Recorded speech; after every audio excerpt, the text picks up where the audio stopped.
Hello everybody, Basiliskfang here, and welcome to Here's What I've Heard, where I don't have facts, only rumors. This is a new series that I literally just thought of today, and I have high hopes for it. In this video, I'm going to talk about No Man's Sky, the sci-fi exploration sensation that's sweeping the nation. Now, here's what I've heard. No Man's Sky follows a character who, when the game starts, has crash landed on some unknown, undiscovered planet somewhere out in the universe, and he needs to rebuild his ship and get back to space. This game is procedurally generated. I don't entirely know what that means, but I'm pretty sure that it means the developers didn't really program it per se. They made an algorithm and the game sort of generates it as it goes. This means that they capped it out at like 5 quintillion planets or something like that. That's 5 quintillion planets, billions of solar systems, billions of galaxies, all in one universe that you play in this game. I heard that the point of this game is sort of to race to the center of the universe. Not entirely sure what you're supposed to find there, but hey, it's what the game wants you to do. Supposedly, this can be achieved by using Atlas stones. I don't know what those are, I just know that they exist.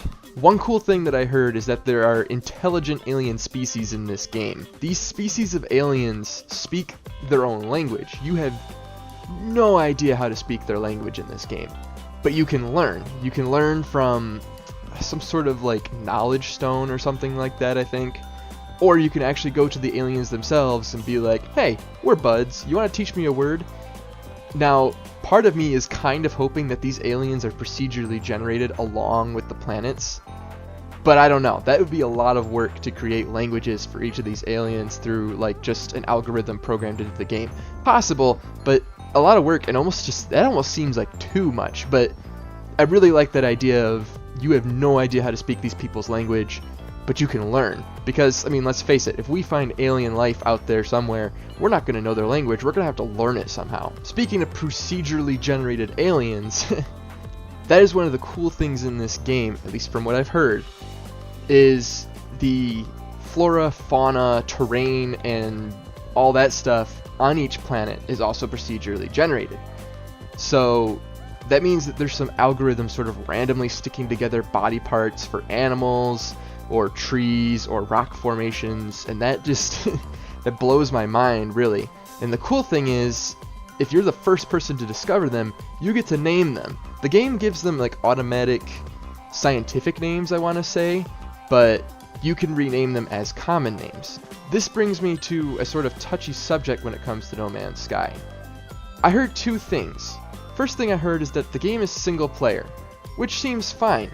But I also heard the game is multiplayer, and when people are promised multiplayer things and don't get multiplayer things, they get disappointed, and so far that kinda seems like what's happening here. I don't know if it was the developer or just people in general sort of said, hey, there's 5 quintillion planets, so the odds of you even finding somebody else in this game, even if there's millions of players of this game, the odds of you finding somebody else are very, very small. That said, supposedly 2 players were on the same planet, in the same spot on that planet, and did not see each other. I don't know what they did. For all I know, they did it completely wrong. But that, to me, if they can't see each other or interact with each other, that's not really multiplayer. One possibility is that the multiplayer is the naming of the planet's flora, fauna, etc. If you're the first person to discover the planet, you can name the planet. You can name it like Fart Planet or something stupid. You were the only one that got to name that planet. Now, if somebody else does happen across it, it'll say something like Fart Planet, discovered by, and then whatever your username is. Which, I mean, that's not the multiplayer people were looking for, but that's still a pretty cool feature in my opinion. You can just come up with random names for things. There might be a profanity filter, so don't go wild coming up with names there, children. Another potentially negative thing that I heard about this game is that it gets old relatively quickly. Like, you can get quite a few hours of enjoyment out of it, but it gets repetitive. Yes, everything is new and different when you discover it, but the basic idea of gathering resources to build certain things, expand certain things, upgrade certain things, sell them to get money is like the whole thing behind the game. So you're like, yeah, I'm somewhere new, but I'm doing the same thing I was doing before. That said, that to me sounds a little bit like Minecraft, which is something that people will play for hours on end. Minecraft literally goes nowhere. Like there's technically like a story to it where you get to the end and fight the Ender Dragon, but for people like me who don't do that, the game literally goes nowhere, but it's still fun to play. So just because No Man's Sky doesn't interest some people in that way, it seems like it would interest the majority of people, even though it's kind of like a repetitive resource gathering thing. In fact, unlike Minecraft, it's creating new planets and stuff that you've never seen before, so it might be even cooler than that. If I'm comparing it to Minecraft, though, there is one thing that seems a little concerning. Minecraft is about $25 here in the US anyway. And that's a pretty good price for that game, considering there's mods, people make their own levels that other people can play, it's open-ended, hours of fun, creative mode, just lots of stuff in that $25. No Man's Sky costs $60.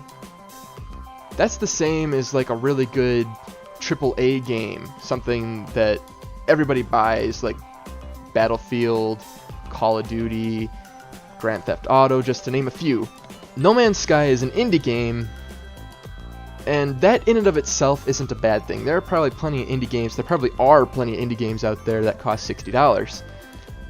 The problem is the fact that it does get kind of boring in a sense. And I know I said that it has hours of entertainment for some people, but it's like Minecraft did the same thing for $25. Why does No Man's Sky have to cost $60?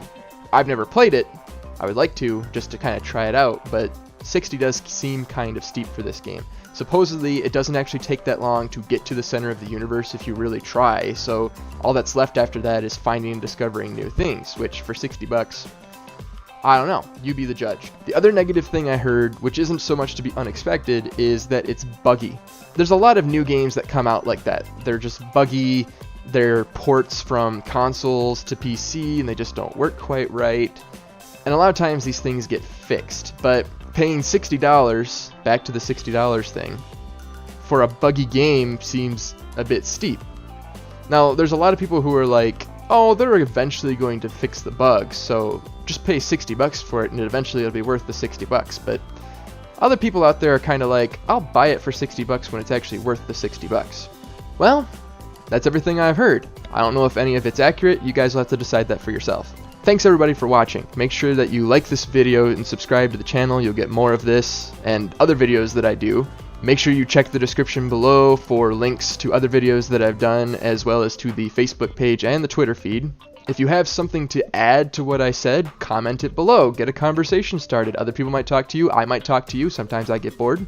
I hear rumors all the time, so keep an eye out for the next video, and I will see you guys all next time. Bye-bye.